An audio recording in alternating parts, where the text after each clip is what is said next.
Un exemple typique et pratique, c'est ce qui s'est passé dans la même année. Cette année, vous savez que nous organisons le festival de l'évangile à Lubumbashi, une grande campagne d'évangélisation. D'accord. Alors, ce programme a été préparé depuis déjà le décembre de l'année passée. On commençait déjà à préparer ça. Et maintenant, arrivé, je crois, c'était 2 mois avant, comme ça, si je ne m'abuse pas, 2 mois avant. 2 mois avant, donc nous sommes dans le mois de juin. 2 mois reculant, ça serait quel mois? 2 mois reculant. Donc avril, précisément au mois d'avril.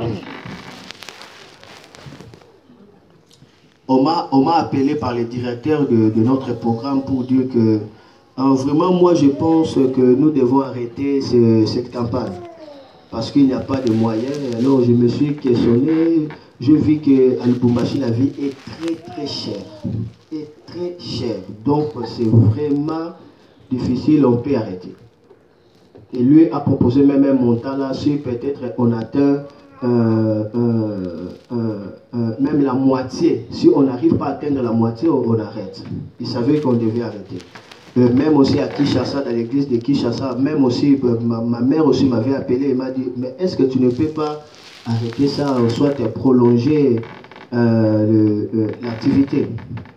Voilà, parce que tout le monde savait que donc ça serait il y a des difficultés. Parce que moi j'avais dit que vous là-bas ne contribuez pas, que l'église à Kinshasa ne contribue pas pour cette activité. Nous-mêmes, nous allons s'organiser. Parce que l'église est en train de se battre pour acheter la parcelle de l'église. Parce qu'on est en train de chasser les gens, des locataires. Donc, pour ça, un peu comme ça, l'église est en train de se battre. J'avais dit, vous ne travaillez pas, moi-même, je vais m'arranger. Mais après, aussi maman Nadine aussi va me dire, moi, je trouve bon que tu puisses simplement reporter ça l'année passée. Mais, l'année prochaine plutôt. Amen. Et moi j'ai dit, mais comment je dois reporter alors que j'ai déjà donné l'argent pour le terrain, l'argent pour la mairie, comment je dois reporter? Moi je ne voulais pas, moi j'ai dit non, on ne va pas reporter. Mais tellement il avait déjà des voix qui disaient arrêtez, arrêtez. Après, tous nous avons dit, bon, ok, ça va, nous allons prier, on va écouter Dieu. Et maman a dit, ok, comme ça, nous allons prier pour voir ce que Dieu va nous dire. Ce même nuit-là, lorsque maman Nadine était couchée dans le profond sommeil, il va maintenant écouter la voix de Dieu. Dieu va lui parler dans les songes. Tu vois que dans les songes, nous recevons la réponse pour nos questions difficiles. Dans les songes, qu'est-ce que Dieu lui a montré? Dieu lui a montré que la campagne avait réussi. Il y avait beaucoup de gens et soudain, les gens étaient étonnés, commencent à dire, ah, vraiment, pasteur nous avait raison, pasteur nous avait raison. Pasteur nous vraiment avait raison. Vraiment, s'il n'avait pas fait ça, on n'allait pas avoir ce succès. Tu vois? Et dès qu'il m'a dit ça, on a compris que Dieu tient à que ces campagnes puissent réussir. Tu vois, on a réussi cette réponse par le songe. Ni t'étais les songes, ni t'étais cette réponse, on allait déjà arrêter. Parce que nous avons compris que Dieu a parlé, on a crié. Tout ce que Dieu voulait, c'était que de croire. On a crié et on continue. Amen. Et on continue. On a même dépassé le montant qui a été fixé de la moitié. On a même dépassé et nous croyons que Dieu continuera toujours à ouvrir des portes. Amen. Cette fois, ça vient d'où? Parce qu'on était attentif à écouter. Dieu nous a parlé par les songes. Que non, continuez. Il y a le succès devant. Et on a crié et on commence à avancer.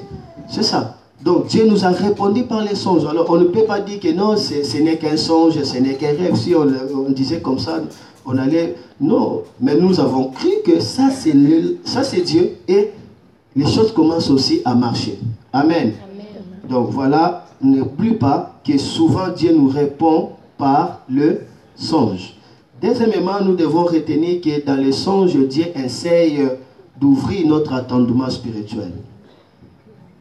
Ceci aussi est important. Dans les songes, Dieu essaie d'ouvrir notre attendement spirituel. C'est là nous trouvons ça dans Job 33, le verset 16. Job 33, le verset 16. La Bible dit, il ouvre leurs oreilles il les avertit une bonne fois pour toutes. Amen. Donc, il ouvre leurs oreilles. Pour comprendre bien, remontons le verset 15. La Bible dit, il parle la nuit par des rêves, par des visions, quand un profond sommeil saisit les humains et qu'ils dorment sur leur lit. 16 maintenant, il ouvre leurs oreilles. Il ouvre leurs oreilles. Donc, dans les songes, Dieu t'ouvre l'entendement. C'est-à-dire, tu commences à attendre la voix de Dieu, à comprendre certaines choses, ce qu'on appelle l'oreille spirituelle. Dieu ouvre l'oreille spirituelle à travers les songes. Tu écoutes la voix de Dieu. À travers maintenant la prière qu'on avait fait, maman Nadine va dormir et la nuit, Dieu lui montre dans les songes le vénément. Directement, l'entendement spirituel est ouvert. Elle a compris que non, ce que Dieu prévoit, c'est là on doit aller. Donc, tu auras l'entendement clair par le monde des songes. Amen. Dieu va ouvrir ton oreille, tu vas entendre sa voix. Et celui qui écoute la voix de Dieu ne peut pas échouer.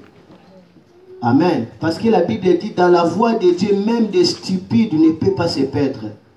Dans la voix de Dieu, même des stupides ne peuvent pas se perdre. Imaginez que même des stupides, dans la voix de Dieu, ne se perdra pas. Mais alors toi, amen. Donc si tu es dans la voix de Dieu, tu ne pourras pas se perdre. C'est pourquoi, dans les songes, Dieu ouvre les oreilles pour entendre sa voix et de continuer de progresser. Amen. Troisièmement, pour avoir le but, pourquoi les songes? On doit comprendre que dans les songes, Dieu avertit pour le bonheur de la vie.